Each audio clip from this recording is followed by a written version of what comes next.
మన నిజామాబాద్ లో కేవలం 6,550 రూపాయలకి స్వచ్ఛమైన నీటి సర్వీస్ ని Cygnus SR aqua solution AMC services అందిస్తోంది. మాకు తెలిసిన ల్యాబ్లో టెస్ట్ చేయిస్తే అన్న బాగా బ్లడ్ తక్కువ ఉన్నది, పాపకు వీక్ ఉన్నది.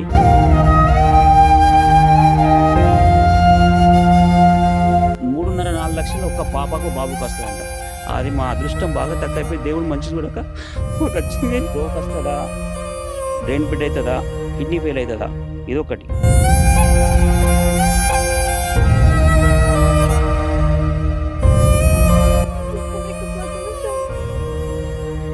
నేనేం చెప్పను, అసలు చెప్పడానికి కూడా నోరు వస్తలేదు సార్.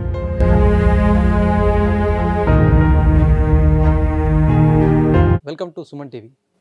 అల్లారు ముద్దుగా పెరిగిన చేతికొచ్చినటువంటి ఒక పాప చనిపోతే ఆ తల్లిదండ్రులకు ఎంత నరక వేదన, ఎంత ఆవేదన ఉంటుందో అది వాళ్ళకే తెలుసండి. ఇలాంటి ఒక ఘటన చిన్న ఏజ్లోనే క్యాన్సర్ వ్యాధితో చనిపోయినటువంటి ఒక విద్యార్థిని, ఆమె 7వ తరగతి చదువుకుంటుంది, పల్లవి. ఆ పాప చనిపోవడం పట్ల కూడా తీవ్రమైనటువంటి ఆవేదనలో వెళ్ళిపోయారు తల్లిదండ్రులు. సాయన్న వినోద దంపతులకి ఇద్దరు, మొత్తానికి పాప బాబు. వాళ్ళు ఇద్దరు కూడా, పెద్ద బాబు వచ్చేసి 10వ తరగతి ఎగ్జామ్స్ రాస్తున్నాడు, చిన్న పాప వచ్చేసేసి పల్లవి. ఈ పల్లవి కూడా 7th క్లాస్ చదువుతుంది. వీళ్ళిద్దరు కూడా చాలా అన్యోన్యంగా పెరిగారు. వీళ్ళిద్దరు కూడా చాలా కలిసిమెలిసి ఉండేవాళ్ళు. ఒకేసారి కూడా ఆ పల్లవి చనిపోవడంతో కూడా అక్కడ 10th క్లాస్ ఎగ్జామ్స్ ఒకవైపు, సోదరి చావు ఒకవైపు, ఈ రెండిట్లో కూడా ఎట్లా ఉంటుందో ఒక పరిస్థితి అర్థం చేసుకోండి. ఇవన్నీ ఇంత ఉన్నప్పటికీ పరీక్షలు రాసి కూడా మళ్ళీ అంత్యక్రియలకు హాజరయ్యాడు ఆ సోదరుడు. మనతో మాట్లాడడానికి తల్లిదండ్రులు ఉన్నారు. ఒక వింత వ్యాధి అని చెప్పొచ్చు, క్యాన్సర్లోనే ఒక వింత వ్యాధి అని చెప్పొచ్చు. చాలా చిన్న ఏజ్లో 12 సంవత్సరాల పాపకి ఇలాంటి వ్యాధి రావడం డాక్టర్లు సైతం ఆశ్చర్యం వ్యక్తం చేసినటువంటి పరిస్థితి. ప్రపంచవ్యాప్తంగా దాదాపుగా 800 కోట్లకు పైగా ఉన్నటువంటి జనాభాలో వందల సంఖ్యలో ఇట్లాంటిది వస్తుందట. దాదాపు 1000 లోపు కూడా ఇట్లాంటి వ్యాధి కూడా ఎవరికి రాదట. అలాంటి వ్యాధి ఇక్కడ పాపకు రావడం, పల్లవికి రావడం చాలా ఆవేదన వ్యక్తం చేస్తున్నారు. చాలా కళ్ళ ముందు అల్లారు ముద్దుగా పెరిగినటువంటి పాప, చిన్నప్పటి నుంచి ఎలాంటి అనారోగ్యం లేదు. సడన్గా ఏమైందో తెలియదు కానీ సడన్గా కొన్ని నెలల క్రితం, దాదాపు 3-4 నెలల క్రితం వచ్చినటువంటి చిన్న వ్యాధి, అసలు వ్యాధి కూడా కాదు. ఆమె సడన్గా మాతో అల్లారు ముద్దుగా పెరిగి సడన్గా ఇట్లాంటి వెళ్ళిపోవడం, మొత్తం కూడా కానరాని లోకాలకు వెళ్ళిపోవడం పట్ల కూడా తీవ్రమైనటువంటి ఆవేదన అనుభవిస్తున్నారు తల్లిదండ్రులు. మాట్లాడడం, ఇలాంటి సంఘటన చాలా రేర్గా జరుగుతుంది. అంత చిన్న ఏజ్లో క్యాన్సర్ రావడము, ఒకవైపు బాబు కూడా ఎగ్జామ్స్ ఉండడము, ఇదంతా కూడా చాలా ఆవేదనలో ఉన్నారు తల్లిదండ్రులు. మాట్లాడడం, ఏమైంది అసలు మీ పాప పల్లవి ఇంతకుముందు కూడా ఎప్పుడు ఇట్లాంటి అనారోగ్యంతో ఉండేదా, లేకపోతే అసలు సడన్గా ఎందుకు ఇంత చిన్న ఏజ్లో ఇట్లాంటివి జరగడం? మా పాప పుట్టిన తర్వాత ఇప్పటి వరకు ఒక 2 రోజులు హాస్పిటల్ అడ్మిట్ అనేది మాకు తెలియదు. మేము ఎప్పుడో సంవత్సరంకి ఒకసారో 6 నెలలకు ఎప్పుడో ఒక్కసారి జ్వరం వస్తే సింపుల్ ఇక్కడ మా గౌతమ్నగర్ ఆర్ఎంపీ డాక్టర్ సింపుల్ తీసుకెళ్తే ఒక్క ఇంజెక్షన్ ఇచ్చేసి పంపించేస్తే తెల్లరా స్కూల్కి వెళ్ళిపోయే పాప. మాకు ఎప్పుడు కూడా ఇబ్బంది పెట్టలేదు. ఎక్కువ రోజు మేము ఈరోజు అడ్మిట్ ఉన్నా అన్న మాకు పరిస్థితి తెలియదు. మాకు ఇప్పుడు దగ్గర 12 సంవత్సరాల తర్వాత, ఈ సంవత్సరం 13 సంవత్సరాలకి, మొన్న నవంబర్ తర్వాత డిసెంబర్లో ఫీవర్ వచ్చింది.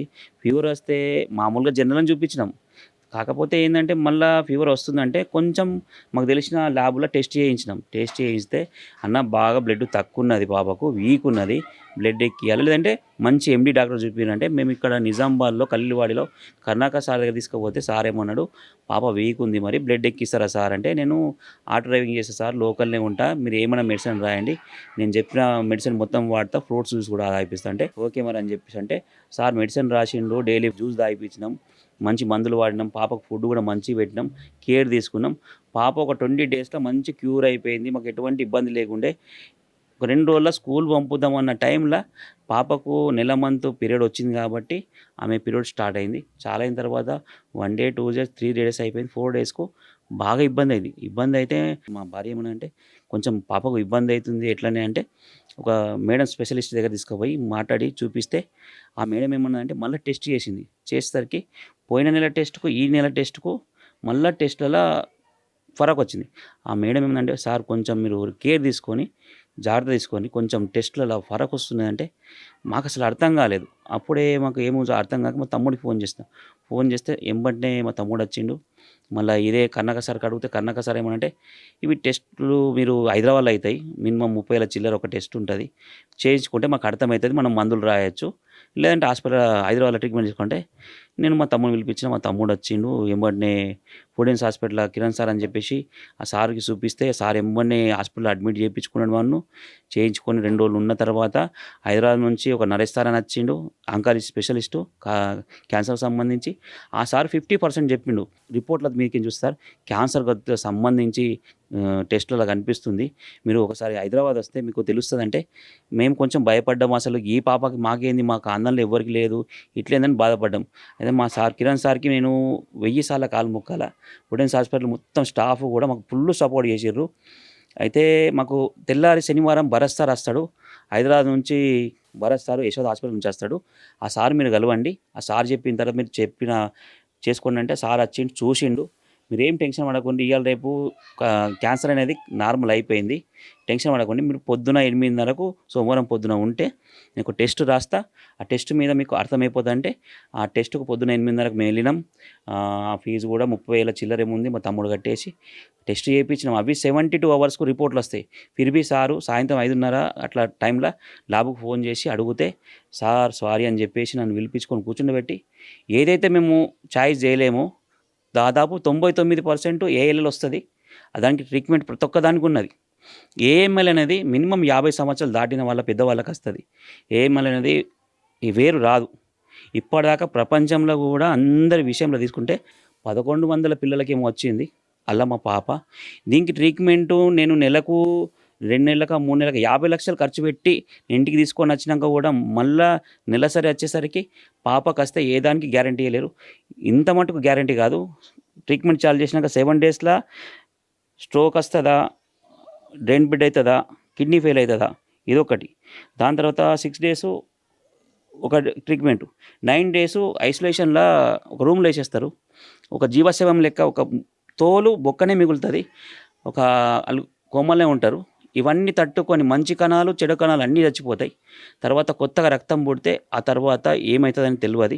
ఇవన్నీ నా పాపకు నేను తట్టుకోలేక నేను బాధపడి నేను గట్టి నిర్ణయం తీసుకొని నేను ఏదన్నా ఆయుర్వేదిక్ చూద్దామని చెప్పేసి నేను నిర్ణయం తీసుకొని వచ్చిన. దాని తర్వాత మా బావలు కానీ మా అన్నదమ్ములు కానీ నువ్వు అట్లా కరెక్ట్ కాదని చెప్పేసి అంటే సెకండ్ ఓపీఎన్ మళ్ళీ ఉమేగా హాస్పిటల్ వెళ్ళినాం, మోహన్ వంశీ సార్ దగ్గర తీసుకుపోయి చూపిస్తే ఆ సార్ కూడా ఒకటే మాట చెప్పిండు, ఏఎల్ఎల్కు ట్రీట్మెంట్ ఉంది, ఏఎంఎల్కు చిన్న పాపకు, కాకపోతే మీరు చూసు ఇంటికాడ మాత్రం పెట్టుకోకొని బాగా బాధపడతారు, చెప్పలేము. 100 మంది ట్రీట్ చేస్తే ఒక 20 మంది పాస్ అవుతారు, అలా మీ పాప అనుకోవచ్చు, మీ అదృష్టం అన్నారు. ఈ నుంచి ముంబై రతన్ టాటా దాకా కూడా అడిగినాం. 13 సంవత్సరాల ఏజ్ పాపకు 30 కిలోల వజన్కు ఏదానికి గ్యారంటీ ఏం తీసుకురండి, మేము ఖచ్చితంగా మేము ట్రై చేస్తాం, మేము ట్రీట్మెంట్ చేస్తామన్నారు. కానీ కాకపోతే అంత దూరం పోయి కూడా మళ్ళీ వారం 10 రోజుల్లో నా బిడ్డను తీసుకొని రిటర్న్ రావద్దనుకొని నేను ఇంటి దగ్గర ఆయుర్వేదిక్ నారాయణమూర్తి అని చెప్పి కర్ణాటక నుంచి మందు తెచ్చుకొని దాదాపు డైట్స్ మొత్తం కాస్ట్లీ ఐటమ్స్ అన్నీ తినిపించుకుంటా పాపకు నేను 3 నెలల దాకా బతికించుకొని వచ్చిన. ఎప్పుడైతే మళ్ళీ పీరియడ్ చాలా అయిందో ప్రతి వారంలో 2 రోజులు బ్లడ్ ఎక్కించుకుంటా తీసుకొచ్చి నేను ఇక్కడ దాకా తీసుకొచ్చిన. అయితే లోపల ప్రతి ఒక్క దానికి ఆ పాపకు ఒకటి చెవు నొప్పి చాలైంది, తర్వాత కడుపు నొప్పి చాలైంది. కానీ కాకపోతే ఇంకా ముందు ఏమన్నారంటే ఇంకా ముందు ఇంకా బాగా ఇబ్బంది ఉంటుంది అని అన్నారు. మేము బాగా భయపడ్డాం. కానీ పాపకు అంత దూరం దాకా కాకుండా కూడా అప్పటికి మాకు ఇక్కడ లోకల్లో పాపం ఖర్చులు చూడలేక గవర్నమెంట్ హాస్పిటల్లో ప్రేమ్చంద్ సార్ అని ఉంటాడు, ఆ సార్ కూడా మాకు 2-3 సార్లు బ్లడ్ ఫ్రీ ఇచ్చి మాట్లాడిండు, మీరు ఇన్ని రోజులు వచ్చింది సార్, పాప ఇసుంటి వాళ్ళు బతకడం బాగా కష్టం, ఏఎల్ఎల్కు మస్తు ట్రీట్మెంట్ ఉంది, ఏఎంఎల్ అనేది చిన్నపిల్లలు రాదు. ఇప్పుడు అసలు దాదాపు ఈ మధ్యకి 5-6 నెలల నుంచి ఇది స్టార్ట్ అయిందా? జస్ట్ డిసెంబర్ 15 నుంచి మా పాపకు జ్వరం స్టార్ట్ అయింది. డిసెంబర్ 28కు మేము టెస్టులు చేయించినాం. జనవరి 2వ తారీఖు 3వ తారీఖు మేము హైదరాబాద్ పోయినాం. మాకు అప్పుడే తెలుసు. అంతకుముందు అసలు ఏం తెలియదు, పాప కూడా యాక్టివ్గానే ఉండేది. ఒక ఇంటికి మందం మాకు తెలియదు. మా పాప ఒక్కరోజు కూడా ఇంట్లో పడుకొని లేదు, పుట్టిన కాడ నుంచి ఇప్పటిదాకా పడుకొని లేదు. గల్లీలో కూడా అందరు ఆశ్చర్యపోతున్నారు. ఇక నీ ఎంత అంటే అంతమంది పబ్లిక్ మొత్తం లైన్ కట్టలు కట్టి మొత్తం స్కూల్ పబ్లిక్ కానీ బయట వాళ్ళు కానీ మాకు తెలిసిన వాళ్ళు కానీ అందరు ఆశ్చర్యపోతున్నారు, ఏమైందా ఏంది అసలు అర్థం కావట్లేదు. ఈ ప్రపంచంలో లేని ఈ బీమారి 3.5-4 లక్షలు ఒక్క పాపకు బాబుకు వస్తుందంట. అది మా అదృష్టం బాగా తక్కువైపోయి దేవుడు మంచి చూడక మాకు వచ్చింది. కానీ ఇప్పుడు చాలా అంటే ఈ ఇల్లు కూడా అమ్మేసి మా పాపను చూపిస్తామంటే ఒకటే మాట చెప్పారు, మీరు ఎన్ని ఖర్చు పెట్టినా గ్యారంటీ మాత్రం ఏది ఇయ్యము, గ్యారంటీ కాదు అసలు. దీనికి ట్రీట్మెంట్ అనేది ఉంటుంది, చిన్నపిల్లలకు ఉండదు. మీ అదృష్టం ఏదో మీ తృప్తి కోసం చూపించుకుంటే చూపించుకోరు, కానీ ఎటువంటి మాకు అడగద్దు. 7 డేస్లో అవుతుందా 9 డేస్లో అవుతుందా అంటే నేను ఈ 3 months నా పాపను దగ్గర ఉంచుకొని ఆమె ఏం తింటా అంటే తినిపించుకొని ఆమెకు అందరం ప్రతిరోజు నరకం చూసుకుంటా. మా అక్క, మా పిన్నక్క, మా పెద్దక్క, మా చెల్లె, మా కుటుంబ సభ్యులందరూ, మా ఇంటి వాళ్ళందరూ రోజు రోధిస్తూ ఇప్పటి వరకు మా బాబుకు కూడా చనిపోయిన వరకు మా బాబుకు చెప్పలే.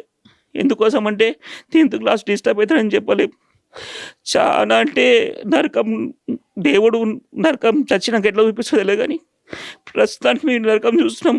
మేము బతికున్న రోజులు కూడా రోజు మా పాపను చూసుకుంటా మేము నరకం చూడాల్సిందే. ఎందుకోసం అంటే మా పాప అంత యాక్టివ్ ఉండే. మాకు ఇక్కడ గలీలో గణేష్ ప్రోగ్రామ్ అయినా ఏదైనా ముందుకొచ్చి డాన్స్ చేయడం, పాటలు పాడడం, పల్లవి అంటే అట్లా ఉండే, పల్లవి లెక్కనే ఉండే. మేము జీర్ణించలేకపోతున్నాం.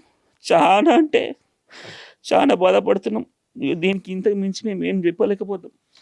ఇది చూడొచ్చు, పల్లవి అంటే ఆ పేరులోనే పల్లవి కాదు, తన రియల్ లైఫ్లో కూడా ఆ విధంగా ఉంటుండే. తన పాప కూడా చాలా యాక్టివ్గా ఉండేటువంటి పాప, కళ్ళ ముందు లేదు అనే విషయం తెలుసుకొని అసలు తాము అసలు ఆ ఊహ కూడా ఊహించుకోలేకపోతున్నాం అంటున్నారు. ఎందుకంటే ఓ క్యాన్సర్ అనేది ఒక చాలా మట్టుకు ఇప్పుడు వస్తుంది, కానీ ఇలాంటి వింత రకమైనటువంటి క్యాన్సర్ అంత చిన్న ఏజ్లో కూడా అసలు రేర్, చాలా లక్షల్లో ఒకరికి వచ్చేది. మొత్తం ప్రపంచవ్యాప్తంగా ఉన్నటువంటి జనాభాలో 1000-1100 మందికి ఇట్లాంటిది వస్తుంది అంటే చూడండి. అది నిజామాబాద్ చెందినటువంటి సాయన్న దంపతులకు రావడం చాలా దురదృష్టకరం అని చెప్పొచ్చు.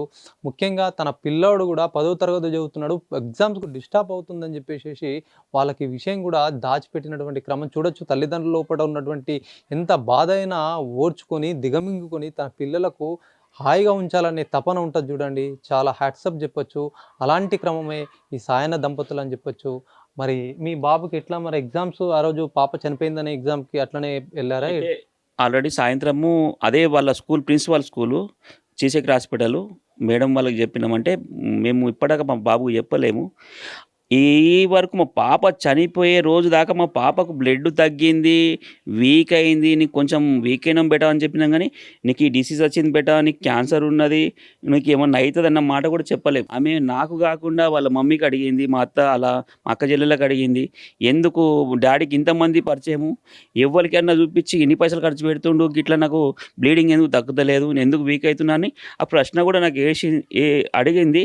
అడిగితే మమ్మీ నీకు నరాలు మొత్తం వీక్ అయినాయి బెటా, కొంచెం తొందరగా కోలుకోవు, నువ్వు గట్టిగా ఫుడ్ తింటే నువ్వు ఒక 3-4 నెలలు 6 నెలల్లో మంచిగా అవుతావు. జల్లి చెప్పాలి పాపకు కూడా ఈ విషయం క్యాన్సర్ ఉన్న సంగతి కూడా తెలియకుండా నేను ఏ ఫుడెన్స్ పోయినా, ఈ చీసేక్ హాస్పిటల్ పోయినా నాకు ప్రతి ఒక్కరు ఫుల్ సపోర్ట్ చేసి డాక్టర్లు కూడా పాపకు పల్లవి మించి ఏ మాట మాట్లాడకుండా ఆ పల్లవి ముంగట నీకు క్యాన్సర్ ఉంది బెటా అన్న మాట మాట్లాడలేరు.